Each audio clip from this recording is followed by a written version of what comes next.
You're listening to the Free to Be Mindful podcast, which invites you along on a journey to learn of mindful living, grow in mental health, and inspire through personal growth. In a world where we can often feel much stress and overwhelm, this podcast provides bite-sized tips and real talk conversations, empowering you to embrace mindfulness and nurture your full potential. I'm your host, Vanessa De Jesus Guzman, educator, licensed professional counselor, entrepreneur, and mom. I'm passionate about helping others live life with peace of mind and ease of heart without losing their, here we go. Hello and welcome to episode 200 of the Free to Be Mindful podcast. I hope that you're feeling good, looking good, and doing better in this world than you were yesterday. So friends, we are continuing with the theme of celebration today. And in case you missed it, last week's episode 199, we were celebrating Free to Be Mindful's 5th birthday. And not just the podcast, but Free to Be Mindful overall and the psychology behind celebrating small wins. And today we are celebrating another small win, depending how you look at it. It may be small to Gary V, let's say, but for me, it's a pretty big deal. Today we are celebrating the end of season 5 with episode 200. Cue the confetti. And it's truly a culmination of so many little things and big things that have brought us to this beautiful milestone. At the time that I'm recording this episode, it's a few weeks before it's actually being released. So at this moment, we've had a little over 14,000 downloads, and 92% of those downloads have been in North America. But did you know that the Free to Be Mindful podcast is also international? We have listeners on every continent except for Antarctica. We really need somebody down there. And the podcast is hosted on all platforms, and visually, it's hosted on YouTube. And despite all of these celebrations, does that mean that it's always been perfect? I'll tell you, absolutely not. There are a lot of things, and I mean a lot of things, that I would still like to improve on. Because if you're a consistent listener, you know that I'm all about learning and growing. And I also like to keep it real. And the reality is that despite it, yes, being 200 episodes, which is a big deal, there is a ton more that I want to work on and that I want to accomplish through the avenue of the podcast. And while this strong feeling is there, I'm also reminded by my word of the year, which is grace. And being that we're approaching the midway point of the year, it is a great time to stop and ask ourselves questions like, what are the goals that I set out for myself this year? Are my actions helping me accomplish these goals? Or are there any goals or expectations that need some shifting based upon the way that life has been lifing? I do like to answer these types of questions at the end of every quarter to help me stay on track with the bigger overarching yearly goals. But back to my word of the year, this came from episode 181 when I shared my news of being pregnant miraculously and unexpectedly. And so I had to shift my outlook on the year of 2024 because I knew it would look different and feel different with a baby on the way. And go ahead and ask me, has this intentional slowdown been easy for me? Not in the slightest. It has been as though my mindset kept wanting me to go at 110 miles an hour, and my body was like, are you not seeing or feeling the need to slow down? Okay, we'll make sure you slow down whether you like it or not. And then my brain, forget it. My brain has had a hard time even following simple conversations. All to say, it was tough actually slowing down because I still feel as though the list is a mile long.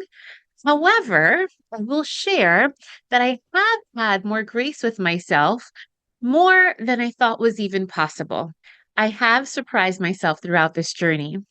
Every time the irrational part of me would want to get upset because I physically and mentally couldn't keep going, the rational part of me would say, it's okay, girl. It's truly okay. So, all that to say that at the time of this recording, Yes, I'm still pregnant, but I am on maternity leave awaiting the baby's arrival before mid-June. I'll be practicing the aspect of grace throughout the summer months as I take my maternity leave from my therapy practice, from the podcast, from public speaking, and from therapy dog visits to focus all on my growing family. And then season 6 of the podcast will come right in time for the start of the new school year in September. This break is vital for me to focus on the things that truly matter. Not that the other things don't, but when it comes down to it, I really want to be present on where I need to be present, and that is on this baby and my family. It'll provide me with the space for me to recognize that even though I do wear many hats, I need to take one step at a time because that's the signature mindful living framework that I preach. So I do live it as well. And so you may be asking yourself, well, that's all good and well for you, Vanessa, but how is this applicable to me? And just as I have taken the opportunity to reflect, I encourage you to look within yourself and ask, when is the last time that I've given myself grace? When is the last time that I've taken an intentional break? And when I say break, I don't just mean a pause, but a pause that you've taken without meeting yourself with guilt, without stressing the everyday stress.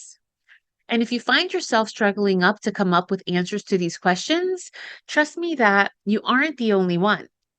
Because many times we do find ourselves stuck in old traumas, toxic patterns, resurfacing anxieties, overwhelming environments, dramatic changes. These are just some of the countless conditions that maybe may sound familiar to you if you're experiencing a time in your life where it doesn't really feel like it's yours. And if you picture this physically, it could quite literally look like a car not moving because it's stuck in rush hour traffic, because an intersection is closed, or because you live in the New York tri state area. But a lot of times we feel stuck because of the mental roadblock. We might see the periods where we do struggle with our own mental health or where we're experiencing burnout or where we just don't know how to make progress in a certain area of our lives. But when we recognize this, we then have to think about, well, how can we move forward? How can we get unstuck? And the answer to that is practicing grace. But first, we need to be aware of the fact when we are feeling stuck. We need to be mindful of what does that look like? What does that feel like for me? So that then we can take that second step of practicing grace. So, some of the signs that we might face while we're struggling may look and sound like feeling excessively tired, sad, or angry, changes in our personal routines or habits, difficulty in showing up the way that you usually do with family, with friends, at work, changes in habits and eating behaviors and your moods, overwhelming thoughts or emotions, and uncertainty of the what next. And these answers have to be more than your typical baseline. These feelings and symptoms can lead us to feeling disconnected, anxious, unfulfilled, and when we experience these things, we might further feel isolated and forget that we do indeed have ownership of our own lives and that we do have the control to turn things around no matter how hard things get. It's important to remember that there are steps we can take to reclaiming our lives, and that can start with us practicing grace with ourselves. And I do realize now that I've used the word a couple times and haven't explained exactly what grace is. Well, grace can mean many things. It can be giving grace to the people we are thankful to have around us. It can be presenting ourselves with grace, with just kindness and compassion. It can be when we need to experience or embrace forgiveness. But know, my friends, that to practice grace, we must reflect in how we want to grow and what can truly be beneficial to us, because it does allow us to see things through a better lens or a clearer lens where we can focus on a more prosperous and kind mindset, not just to others, but also to ourselves. So, I do want to share with you 6 concepts to reclaim your life with practicing different components of grace. And the first is acknowledgement. When we acknowledge our emotions and how we may be feeling perhaps disconnected, we then increase our own self awareness, which is a key component of practicing grace. And by the way, a key component in my mindful living framework. Know that grace is a choice. And any choices we make show us that some things can be exercised within our control to remind us to be more aware of ourselves and of our surroundings and those that surround us. If you can acknowledge the need for a change, then perhaps you are already taking a step in the right direction. The second concept to reclaiming your life with practicing grace is having compassion. One of the key elements of grace is kindness and compassion. And we can reclaim a lot of power back from our struggles or downfalls by being kind to ourselves and to others. Compassion allows us to reclaim our lives because it gives us hope that we can get through these tough challenges. And it gives us a sense of creating community so that we can uplift each other and puts meaning into our lives and into our own hands. The third is gratitude. When we show grace for others through the means of expressing gratitude, our appreciation then lets us see a strong support system and people who truly matter to us, who can then help us out in return. We can also practice gratitude for things or passions that bring us joy, and all of these things impact our perspective in a positive manner. The fourth is communication. We show grace in the way that we express ourselves and start conversations. And we may want to ask ourselves, how can things be done differently? How can I improve my communication? How can I really reach where I want to be? Communication allows us to reclaim our lives because we can share our feelings and emotions in a way, again, that's beneficial to others and to ourselves. And we can also learn from our mistakes. The fifth is acceptance and letting go. Grace sometimes means forgiveness towards ourselves or toward others. And it also means knowing when to accept something, knowing when to accept the what is, or learning how to let go of something for the sake of betterment of our journeys. And the sixth is mindfulness.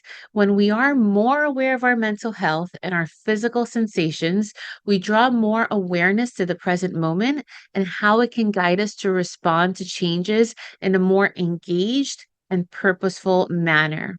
To respond instead of to react.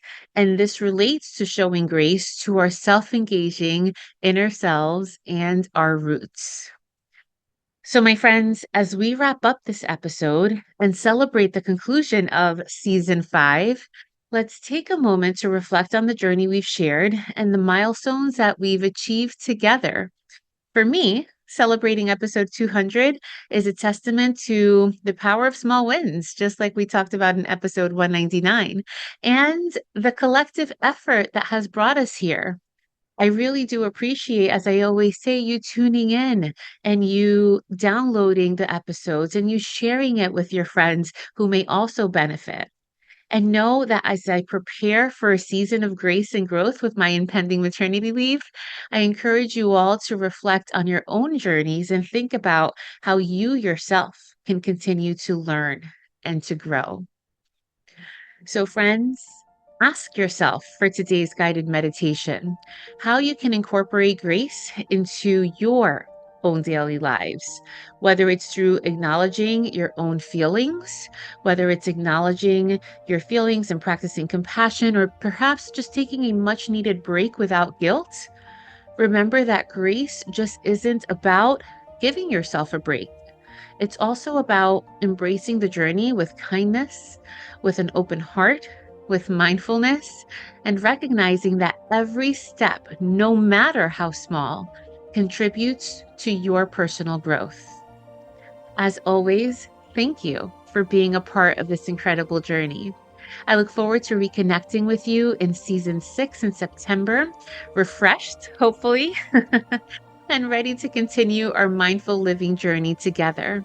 Until then, be kind to yourselves, practice grace, enjoy the hopeful slowdown of the summer, and keep celebrating those small wins. And as always, remember, in a world where you are free to be anything that you want to be, you are always free to be mindful. Catch you next season in September.